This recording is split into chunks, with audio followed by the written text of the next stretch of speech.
With a driver with a wider stance and our centre of mass further back, rather than as we push, we tend to push back. So our body's more behind the ball at contact. Driver versus iron. What should you do differently? What happens differently? What's the science? Let's explain all. First things first, equipment-wise, the driver will feel lighter, it's longer, it has less loft. What happens is gear effect and the roll and bulge in the face actually helps the ball go straighter with off-center hits, but it can cause the start direction for these shots to be a lot different than it would do with an iron. So if you were further away from your work, would it be harder or easier? So if I got you in your desk in your office, if you work in an office that is, and I moved your chair further away, would that be easier or harder? Just to give you that idea, you're further away from your work, so it's likely to be harder. The ball's going further with the driver, or at least should be. So if you hit this 200 yards, for example, and you hit this 100 yards, simple maths, and you had a 10% error, it's obviously going to be greater with the driver. The best players in the world will average about 35 yards dispersion with the driver off the tee. That's quite wide, and they'll only hit about 60% of the fairways. The ladies are the ones to watch. They hit much more like 80% of the fairways, and the dispersion's much tighter. They don't hit the ball as far. The ladies are probably about 260 on average, whereas the guys are getting close to 300 yards these days, average. They hit the ball a long way, and they hit it straight relatively for the distance they're hitting it. So consciously, I'd want you to really feel like you make no change in your golf swing. What we're going to change is how we stand to the golf ball. Obviously, this one's teed up, which makes it different. This one, we can hit it with an upward angle of attack. This one's sat down, and the lie will determine a little bit how we approach that ball. The worse the lie, the more we adapt, generally, naturally. But we're hitting down on the club 4 degrees in this, and we want to be hitting up on the ball 3 degrees with that. So the ball position with the driver is going to be left heel. The ball position with the mid-iron, for me, in Europe, a lot of the European coaches teach it this way, will be in the center.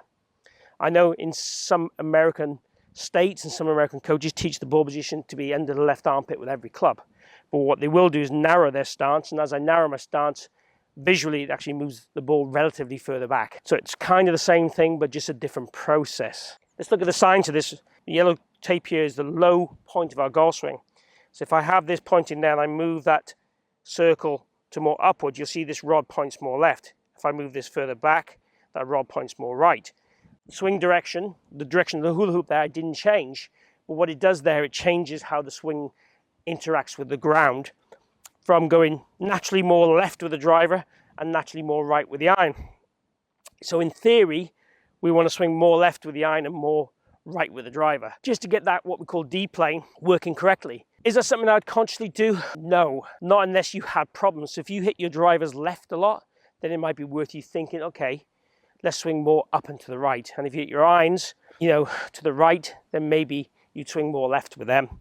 But certainly, for me, it should be a natural occurrence if your swing is fairly neutral.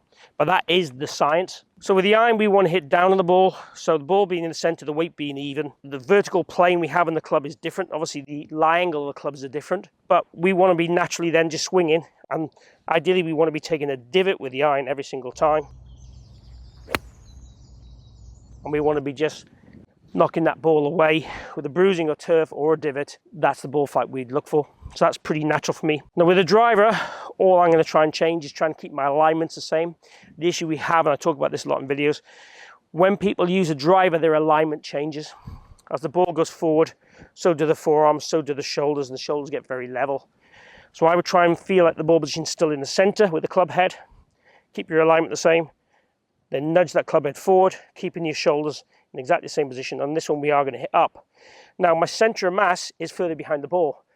So if I do a natural swing and don't try and hit the ball as such, don't try and get on top of the ball, then that's naturally going to happen. So if I go ahead and hit this driver now, and that one was great, I'm naturally going to hit up on the ball. The one thing I feel as a concept with the driver is I try and keep my head behind the ball more with the driver as I swing through. And reality, that's the main thing. When we swing through with an iron, we're more on top of the ball. Our shoulders are more on top of the ball relative to where the ball's hit. With a driver with a wider stance and our center of mass further back, rather than as we push, we tend to push back. So our body's more behind the ball at contact. Again, is this something that's conscious? I wouldn't say so. But again, if your contact is poor with the iron, you can maybe feel that your lead shoulder's a bit more on top. We want it in the right sequence, as I talk about a lot. The arms forward, shoulder on top, and then turn through. With the driver, it's more the lower half leads, the upper body's back. So we get certainly a little bit more of a difference in sequence in terms of the catch up of the torso and the lower half. Most of it is natural and subconscious. As I said, you might be thinking, God, there's a lot of information. Well, there is, but I'm trying to be honest and explain to you exactly what happens. On the golf course, all I'd want you to do is get the setup right with the driver and do your own swing. With the iron, stand to it in the center and do your own swing. Now, if you have faults with the iron or wood on the golf course, then you have to make adaptations for those clubs. What I see with a lot of golfers with the driver is they tend to early extend more with the driver than they do an iron. Mostly, this is because you're going at a faster speed and your body can't cope with it. Sometimes it might well be the club's longer and you just feel a little bit more, oh, get away from the ball type thing. Or sometimes it can be a confidence thing. So if you can do the same swing action with both clubs but just change the setup, that for me would be what I'd ask you to do.